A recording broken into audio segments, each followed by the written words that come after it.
आदिवासियों को, मूलवासियों को अपनी लड़ाई खुद लड़नी पड़ेगी। स्थापन की बड़ी बड़ी समस्याएं हैं, पलायन एक बड़ी समस्या है झारखंड में, बेरोजगारी एक बड़ी समस्या है झारखंड में। हमने कांग्रेस को भी मदद की, हमने भाजपा को भी मदद किया, हमने झारखंड मुक्ति मोर्चा को भी मदद किया कि लोग सरकार से पूरी तरह से असंतुष्ट हैं। विकल्प है भारत आदिवासी पार्टी कि अब हम अपनी लड़ाई, पहले हम सड़कों पर सिर्फ लड़ते थे, अब हम अपनी लड़ाई सीधे सदन में पहुंचकर लड़ेंगे। कांग्रेस पार्टी को ले लीजिए, झारखंड मुक्ति मोर्चा को ले लीजिए, वहां सुनने की परंपरा नहीं है। तो सुनने की परंपरा नहीं है बल्कि थोपने की परंपरा है कि ये पार्टियां अधिकारों के लिए कभी भी चिंतित नहीं है, ये सिर्फ सत्ता की लड़ाई लड़ना जानते हैं। हमारी लड़ाई सिर्फ चुनाव की नहीं है, हम चुनाव में भी लड़ेंगे, चुनाव के बाद भी लड़ेंगे। झारखंड में किसी भी वक्त चुनाव आचार संहिता की घोषणा हो सकती है और उसी को देखते हुए राज्य भर की जो राजनीतिक पार्टियां हैं वो अपने अपने तरीके से जो है वह बैठकें कर रही है और रणनीति बना रही है कि हम किस सीट पर लड़ेंगे, हमारे कौन नेता होंगे, कौन प्रत्याशी होंगे। कहीं ना कहीं उन दावेदारों को लेकर के जो है वह स्क्रूटनी भी चल रही है। आज द जनसभा के मंच पर जिस शख्सियत को आप देख रहे हैं, झारखंड के अलग राज्य के आंदोलनकारी रहे हैं, शिक्षाविद के तौर पर भी ये पूरे झारखंड प्रदेश में जाने जाते हैं, नौजवानों के प्रेरणा स्रोत भी इनको माना जाता है। नाम है इनका प्रभाकर तिर्की। अभी हम इनसे समझेंगे कि झारखंड का जो इस बार का जो विधानसभा का चुनाव है वो किस तरीके से देखते हैं। फिलहाल प्रभाकर तिर्की भारत आदिवासी पार्टी के केंद्रीय सचिव मनोनीत किए गए हैं और झारखंड चुनाव के प्रभारी भी हैं। दादा, सबसे पहले तो झारखंडी जोहार रहेगा आपको। जोहार। दादा, 25 वर्ष का सफर झारखंड का पूरा होने वाला है और फिर से इस बार झारखंड में विधानसभा का चुनाव है। कभी भी यहाँ पर चुनाव आचार संहिता घोषित हो सकता है, लग सकता है। इस बार के चुनाव के माहौल को किस तरीके से आप बतौर झारखंड अलग राज्य के आंदोलनकारी शिक्षाविद देख रहे हैं? बाकी बातें हम लोग फिर करते रहेंगे आगे। झारखंड बने हुए 23 साल गुजर गए और इसके पहले अलग राज्य का एक लंबा आंदोलन हुआ। अलग राज्य के आंदोलन में बहुत सारी चीज़ें एकदम स्पष्ट रूप से परिभाषित की गई थी कि हमें क्यों अलग राज्य चाहिए, जिसमें मुख्य तौर पर झारखंड में जो यहाँ के लोगों को संवैधानिक अधिकार मिला है, आदिवासियों को, मूलवासियों को, दलितों को जो संवैधानिक अधिकार मिला है, उन संवैधानिक अधिकारों को इस राज्य में पूरा किया जा सकेगा। उसके अलावे यहाँ पे जो विस्थापन की बड़ी बड़ी समस्याएं हैं, पलायन एक बड़ी समस्या है झारखंड में, बेरोजगारी एक बड़ी समस्या है झारखंड में। हम लोगों ने सोचा था कि झारखंड को लोग कहते हैं कि खनिज संपदा से भरा हुआ प्रदेश है, लेकिन इससे देश का तो विकास हो रहा है, लेकिन यहाँ के लोगों का विकास नहीं हो पाया इतने वर्षों में। यही दुर्भाग्यपूर्ण स्थिति है और इसीलिए हम लोगों ने कोशिश की राज्य बनने के बाद। अलग अलग पार्टियों को झारखंड के लोगों ने, आदिवासियों ने, मूलवासियों ने सपोर्ट किया, पूरी ताकत के साथ उनको प्रतिनिधि बनाकर भेजा विधानसभा में, संसद में। उनकी भी यही अपेक्षाएं थी कि हमारे मुद्दों पर सरकार कोई ना कोई ठोस निर्णय लेगी, यहाँ के लोगों के लिए कोई ना कोई ठोस नीतियाँ बनाई जाएंगी, बेरोजगारी की समस्या दूर होगी, संवैधानिक अधिकारों को अनुपालन किया जाएगा। ऐसी लोगों की अपेक्षाएं थी, लेकिन 23 साल गुजर गए राज बनने के बाद लोगों को निराशा हाथ लगी। ये बड़े दुर्भाग्यपूर्ण स्थिति थी और इसीलिए ये नई पहल है, एक नया एक्सपेरिमेंट है और लोगों की आकांक्षाओं के अनुरूप एक नई पारी खेलने की हम शुरुआत कर रहे हैं कि अब यहाँ के आदिवासियों को, मूलवासियों को अपनी लड़ाई खुद लड़नी पड़ेगी। हमने कांग्रेस को भी मदद की, हमने भाजपा को भी मदद किया, हमने झारखंड मुक्ति मोर्चा को भी मदद किया। अपेक्षाएं इतनी ही थी कि ये पार्टियां कम से कम यहाँ की समस्याओं को समझेगी और उसके अनुरूप उसका समाधान निकलेगा, लेकिन ऐसा नहीं हुआ।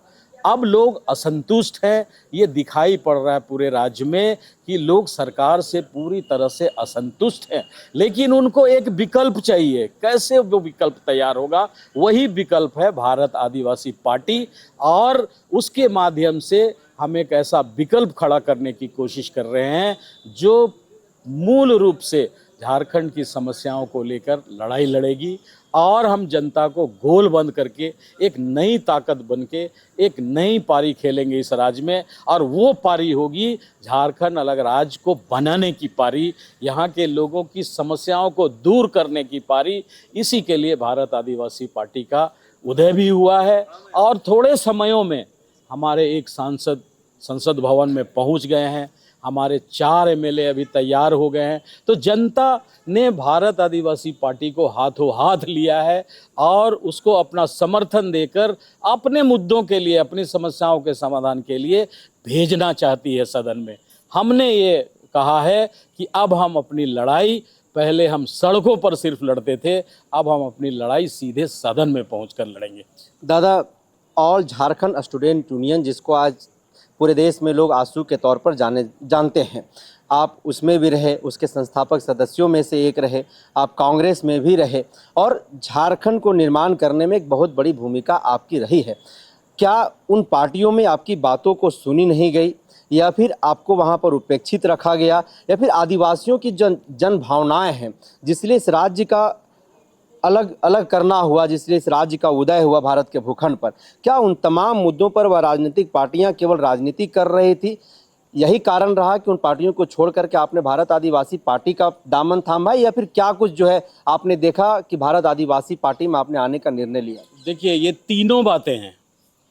जितनी भी पार्टियों को हम लोगों ने समर्थन दिया, हम लोग उसके लिए काम किए। कांग्रेस पार्टी को ही ले लीजिए, झारखंड मुक्ति मोर्चा को ले लीजिए, वहाँ सुनने की परंपरा नहीं है।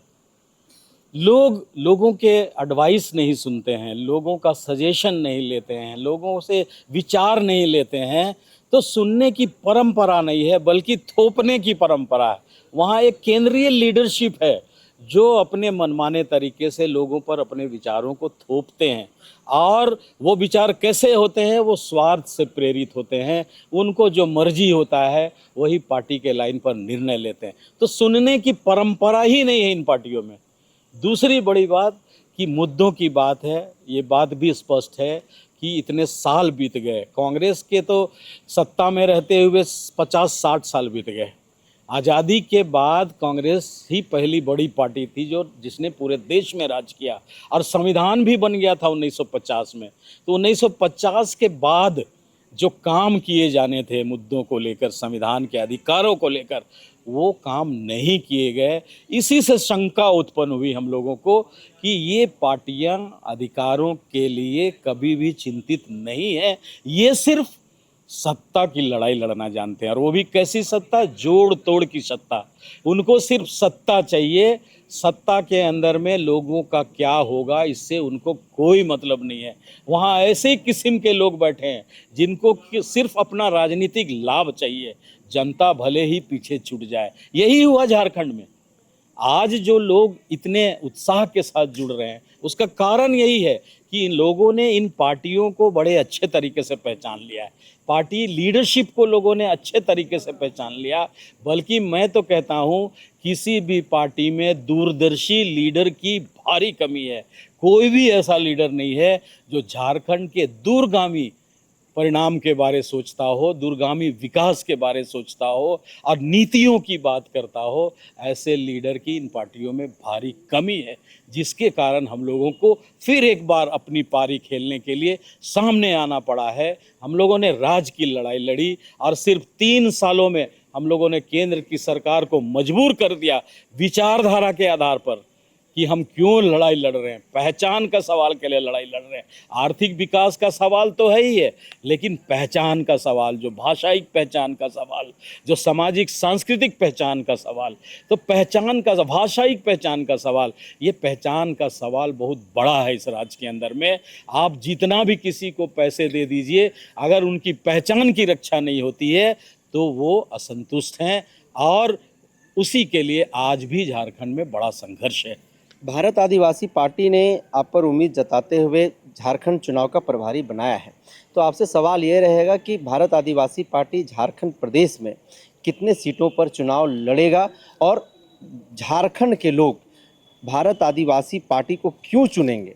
आखिर क्या इस पार्टी के पास ऐसा अलग विजन है, अलग एजेंडा है जिससे लोग इस पार्टी की ओर आकर्षित होंगे और लोगों का झुकाव होगा इसमें? देखिए, विचारधारा की बात है। हम आज भी स्टैंड करते हैं अपनी विचारधारा को लेकर। यहाँ के लोगों की अपनी एक अलग विचारधारा है जो राष्ट्रीय विचारधारा से बिल्कुल अलग है। यहाँ के लोगों का स्वभाव, यहाँ के लोगों की जीवन शैली, यहाँ के लोगों का रहने सहने का ढंग तौर तरीका, यहाँ के लोगों का व्यवहार, यहाँ के लोगों की भाषाएं, यहाँ के लोगों की संस्कृति सभ्यता, ये कुल मिलाकर एक झारखंडी संस्कृति का निर्माण करती है। तो एक विचारधारा है इसके अंदर में, और विचारधारा को कभी भी किसी पार्टी ने सोचने और समझने की ज़रूरत नहीं समझी। आज उसी विचारधारा को लेकर हम सामने आए हैं कि हमारा सवाल, हमारी लड़ाई विचारधारा को लेकर हमारी लड़ाई है, और विचारधारा को लेकर हम सरकार के लोकतांत्रिक प्रक्रिया में सामने आना चाहते हैं और अपनी बातों को संविधान के अंदर में रखना चाहते हैं, जो आज तक नहीं हुआ। तो पहली बात, विचारधारा का सवाल बड़ा सवाल है, इसीलिए लोग जुड़ेंगे हमारे साथ जो लोग आज हाशिए पर हैं। दूसरी बड़ी बात कि यहाँ जो आर्थिक विपन्नता है, यहाँ के लोगों की आर्थिक विपन्नता है, उनका कहीं भी समाधान नहीं हुआ, और उस समाधान की दिशा में सरकार ने लॉन्ग टर्म, जिसको पॉलिसी बोलते हैं, लॉन्ग टर्म पॉलिसी नहीं बनाया। यहाँ के लोग खेती बाड़ी करने वाले लोग हैं, जंगलों पर उनकी जीविका है। सरकार को ज़रूरत था कि कृषि विकास के लिए एक दूरगामी नीति बनाती, ताकि कृषि के जरिए उनको आगे बढ़ने का मौका मिलता, उनकी आय वृद्धि होती, जंगलों का विकास, जंगलों के अंदर से जो उत्पाद मिलते हैं उसको लेके सरकार को बनाने की ज़रूरत थी, नीति बनाने की ज़रूरत थी, ताकि यहाँ के लोगों को अपने ही रिसोर्स से आय प्राप्ति होती और उनका विकास का रास्ता प्रशस्त होता। नीतियाँ बनती, स्थानीय नीति, कि हम जो हमारे बेरोज़गार युवक हैं उनको कैसे रोज़गार मिले, स्वरोजगार कैसे मिले, उनके लिए संस्थाएं कैसे स्थापित हों। ये तमाम बातें हैं जो अधूरी रह गई इस राज्य में, जिसकी बात हम कर रहे हैं, और वही हमारी पार्टी का मुख्य आधार है। निश्चित तौर पर लोग जुड़ेंगे, जो त्रस्त हैं झारखंड के लोग, जो 70% आबादी जिनकी जीविका जंगलों और खेती में निर्भर करती है, ये सारे लोग त्रस्त हैं। ऐसे लोग पार्टी के साथ हमारे साथ जुड़ेंगे। कितने विधानसभा में लड़ रहे हैं आप? अभी ये तय होना है, पार्टी की केंद्रीय समिति में बैठक होगा। हम लोगों ने मांगा है लोगों से आवेदन कि लोग आवेदन दे दें चुनाव लड़ने के जो भी इच्छुक हैं, और उसके बाद हम लोग क्वालिटी लीडरशिप को भेजना चाहते हैं सदन के अंदर, जो वहाँ जाकर अपनी बातों को ढंग से रख सके। आप मैनिफेस्टो के भी जो है कमेटी के अध्यक्ष हैं, किन विषयों को केंद्र बिंदु रख करके जो है आप मैनिफेस्टो तैयार कर रहे हैं, वो क्या क्या विषय होगा, उसमें कौन से मुद्दे होंगे झारखंड? देखिए, सबसे बड़ा मुद्दा है संवैधानिक अधिकारों का। 5वीं अनुसूची है, 1950 में ही लागू हो गया, अनुपालन कभी नहीं हुआ। हमने उसको डिटेल लोगों को समझाने की कोशिश की है कि क्या है 5वीं अनुसूची। पेशा कानून, जिसकी बात हम बार बार करते हैं, पेशा कानून के जरिए हमारे गाँव के शासन को अधिकार दिया गया है संविधान के अंदर में, कि गाँव में एक व्यवस्था होगी जो सरकार संविधान के निचली इकाई होगी, उसको विकास के लिए आगे बढ़ाने का। ग्राम सभा के अंदर में जंगलों का अधिकार, जमीन का अधिकार, बाजारों का अधिकार, लघु खनिजों का अधिकार, ये सारी चीज़ें ग्राम सभा के अंदर में संविधान ने सुनिश्चित कर दिया है, लेकिन नहीं लागू होने के चलते आज बाहर से लोग घुस के गाँव की संपत्ति को ले जाते हैं। ये हमारा एजेंडा है, उसको हमने बताने की कोशिश की है मैनिफेस्टो में। उसके बाद जो समस्याएं हैं, पलायन एक बड़ी समस्याएं हैं। हम लोग बोलते हैं कि प्रतिदिन गाँव से आज भी पलायन जारी है। करीब 1.5 करोड़ लोग, आज की जो आदिवासी आबादी है 86 लाख, उसके दोगुना आबादी 200 साल पहले से ही यहाँ से चले गए दूसरे देशों में, दूसरे प्रदेशों में, और वहाँ बस गए। आज भी पलायन जारी है, आज भी 20 लाख लोग दूसरे प्रदेशों में काम, तो लोगों को रोज़गार नहीं मिल रहा है यहाँ पे। तो हम रोज़गार की बात कर रहे हैं कि कैसे रोज़गार होगा। तो हमने कहा कि कृषि और जंगल हमें जीविका का मुख्य आधार है, हम वहीं से नीतियां बनाकर लोगों का रोज़गार का सृजन करेंगे। ये बातें हमने मैनिफेस्टो में डाली है। भाषाओं की बात हमने डाली है। यहाँ के कला, लोक कला, लोक संस्कृति चलचित्रों के माध्यम से दिखाना है, उसकी बात हमने डाली है। ये तमाम बातें हमने मैनिफेस्टो में डाल के लोगों को बताने की कोशिश की है कि हमारी जो पहचान के पहलू हैं उस पर हम काम करेंगे इस राज्य के अंदर, ताकि यहाँ के लोगों का जीवन खुशहाल होगा।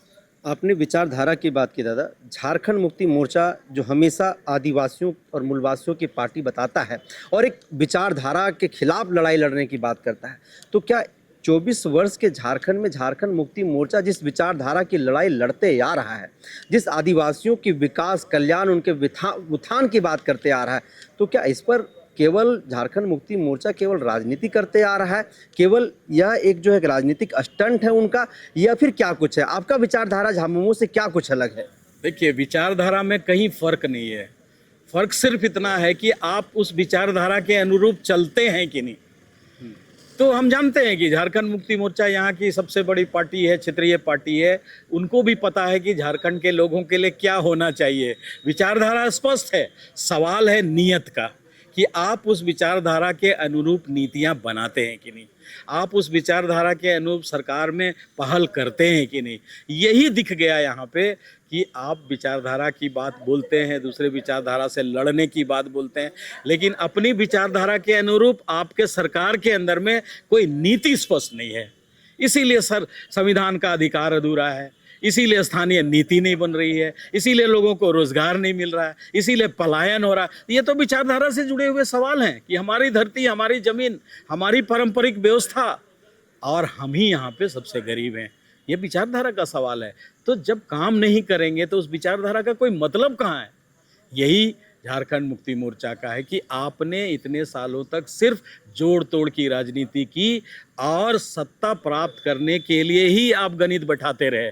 आपने कभी पहल नहीं की कि यहाँ के लोगों को हम खुशहाल बनाएं, यहाँ के लोगों की समस्याओं को दूर करें, यहाँ के लोगों के लिए हम नीतियाँ बनाएं, इसकी कभी पहल नहीं की। इसीलिए विचारधारा बोलने के बावजूद वो विचारधारा के अनुरूप नहीं है ये पार्टी।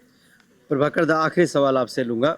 सवाल यह है कि जब भारत आदिवासी पार्टी झारखंड में आई तो राजनीतिक पंडित जो है इस पर विश्लेषण करने लगे और उन्होंने कहा कि अब तक झारखंड के आदिवासी अपने जल, जंगल, जमीन, भाषा, संस्कृति को बचाने के लिए आपस में ही लड़ते रहे और तीसरा उसका फ़ायदा लेता रहा है, जिसका खमियाजा आज पूरा आदिवासी समुदाय झारखंड में भुगत रहा है। ठीक राजनीति में भी जब भारत आदिवासी पार्टी आ गया है झारखंड मुक्ति मोर्चा के समकक्ष में, तो लोग जो हैं, राजनीतिक पंडित जो है, फिर वही बात कह रहे हैं कि अब राजनीति में दो आदिवासी पार्टी आदिवासियत के नाम पर लड़ेगा और इसका तीसरा फायदा जो है वो उठा करके चल जाएगा, जिसे आदिवासियत में दिक्कू कहते हैं। देखिए, ये बात तो है, जब संघर्ष की बात है तो संघर्ष तो करना पड़ेगा। अगर कोई संघर्ष ना कर रहा हो तो हम भी चुपचाप बैठ जाएं सिर्फ इस बात के लिए कि हम आपस में लड़ जाएंगे, ऐसा नहीं होता है।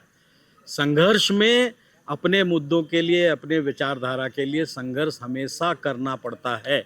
और जहाँ तक सवाल है चुनावी लाभ लेने का, आपस में बंटवारे को लेकर, तो हमारी लड़ाई सिर्फ चुनाव की नहीं है। हम चुनाव में भी लड़ेंगे, चुनाव के बाद भी लड़ेंगे। और चुनाव में हमने स्पष्ट परिभाषित किया है कि कौन हमारा दुश्मन होगा, कौन हमारा छोटा दुश्मन होगा, कौन हमारा नज़दीक का भाई हो सकता है। ये पूरी तरह से हम लोग परिभाषित कर दिया है और उसके अनुरूप हम लोग एक एक सीट पर ये कोशिश करेंगे कि हमारी लड़ाई के चलते कोई हमारा विरोधी जीत कर ना चला जाए, इसका ख्याल भी हम लोग रखेंगे। ऐसी बात नहीं कि हम लोग लड़ केवल जाएंगे और दूसरे को फ़ायदा हो। ये हम लोग पूरी कोशिश रखेंगे कि हम लोग एक एक सीटों पर आकलन करेंगे। और अगर समझदारी बन जाती है, झारखंड के पार्टियों के अंदर में समझदारी बनती है, हम तो ये भी हमने कह दिया है, हमारी पार्टी ने भी कह दिया है कि समझदारी बनती है, तो हम लोग समझदारी बनाने को तैयार हैं कि जो अलग अलग खेमों से लड़ रहे हैं, आप एक जगह आकर अपना ही एक गठबंधन बना लो। अपना गठबंधन बना के हम लोग लड़ाई लड़ेंगे, कम से कम विरोधी तो क्लियर कट सामने दिखाई देगा। तो ये कोशिश हम लोग कर रहे हैं कि यहाँ के लोग आपस में न लड़ें, हमारी एक एकता बन जाए। जिस भी रूप में एकता बने उसका प्रयास हम लोग कर रहे हैं और एकजुट होकर हम लोग आने वाले चुनाव में लड़ाई लड़ेंगे। यही बात चंपई सोरेन कहते थे कि एकता बना करके हम लोग लड़ाई लड़ेंगे, विचारधारा की वो बात करते थे। लेकिन देखिए, वक्त बदलते देर नहीं लगा, भारतीय जनता पार्टी में चले गए, जिसके खिलाफ जो है 40 वर्षों तक वो लड़ाई लड़ते रहे। ऐसे में क्या कहेंगे इस पर? ये तो अवसरवादी राजनीति हम लोग इसको बोलते हैं कि जब जहां मौका मिला, जब जैसे मौका मिला, ये व्यक्तिगत हित के लिए जो राजनीति करते हैं उनका यही हाल होता है। जहां अवसर मिला अपने हित को ध्यान में रख के, जितने लोग भी विचारधारा से हटकर आज हैं, ये अपने व्यक्तिगत लाभ के लिए, अपने हित के लिए ये राजनीति कर रहे हैं। उनको जनहित के लिए राजनीति करने का कोई मतलब नहीं है। और यही हुआ पिछले दिनों। जो भी गया झारखंड के पार्टी से छोड़कर, वो झारखंड के विचारधारा से तो हटा ही, लेकिन उसके ऊपर उनके व्यक्तिगत हित की बात ज़्यादा थी, व्यक्तिगत राजनीति का सवाल ज़्यादा था। इसीलिए वो लोग अपने व्यक्तिगत हित को लेकर चले गए। तो प्रभाकर तिर्की थे हमारे साथ, जिनको आप सुन रहे थे। तो लगातार ऐसे शख्सियतों से हम मिलाते रहेंगे और झारखंड के संदर्भ में उनसे बातचीत करके हम आप तक पहुंचाते रहेंगे। तब तक के लिए दीजिए इजाज़त। बने रहिए द जनसभा के साथ। जोहार।